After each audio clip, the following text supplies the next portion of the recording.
আলহামদুলিল্লাহ ওয়াসসালাতু ওয়াসসালামু আলা রাসূলিল্লাহ আম্মা বাদ। সম্মানিত শ্রোতাগণ, আপনাদের সামনে আলোচনা করব মুসলমানদের গৌরবোজ্জ্বল সময়কাল, খেলাফতকালীন সময়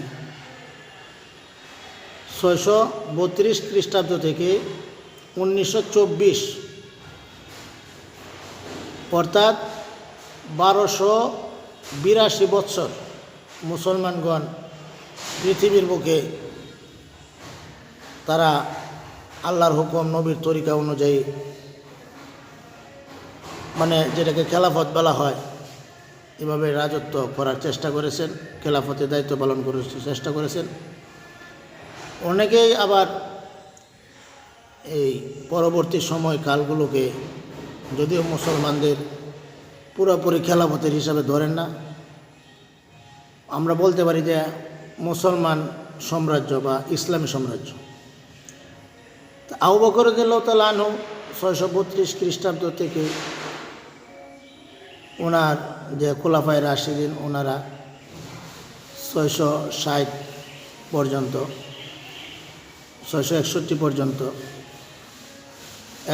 30 বছর ওনারা খেলাফতের দায়িত্ব পালন করেছেন।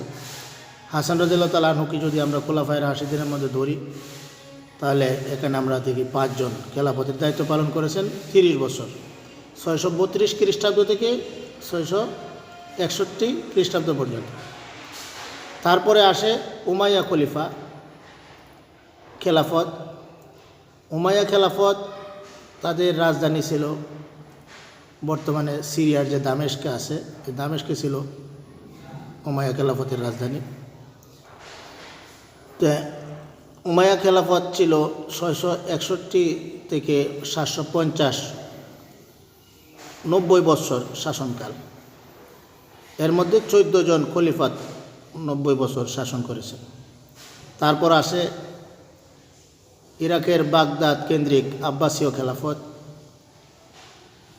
750 থেকে 1258, অনেক লম্বা সময়, অর্থাৎ 508 বছর, 36 জন খলিফা, তারা অনেকে আবার সুলতান নামও ধারণ করেছেন। 508 বছর আব্বাসীয় খেলাফতের শাসনকাল। তারপর আসে মামলুকাত সালতানাত, মিশর কেন্দ্রিক, তারা 1261 থেকে 1517, দীর্ঘ 256 বছর 17 জন খলিফা শাসন করেন। তারপর আসে উসমানীয় সাম্রাজ্য, আবার অনেকে বলে খেলাফত, 1514 থেকে 1924 পর্যন্ত। তাদের রাজধানী ছিল তুরস্কে। 407 বছর উসমানীয় খেলাফত প্রতিষ্ঠিত ছিল। এই সময়ে 30 জন সুলতান উসমানীয় খেলাফতের দায়িত্ব ছিলেন।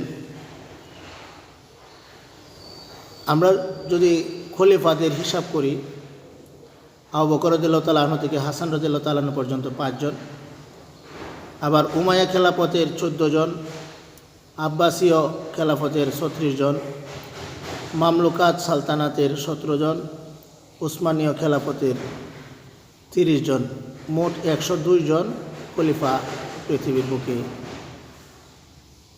1282 বছর, এই একটা বিরাট সময়। 632 খ্রিস্টাব্দ থেকে 1924 খ্রিস্টাব্দ পর্যন্ত পৃথিবীর বুকে মুসলমানরা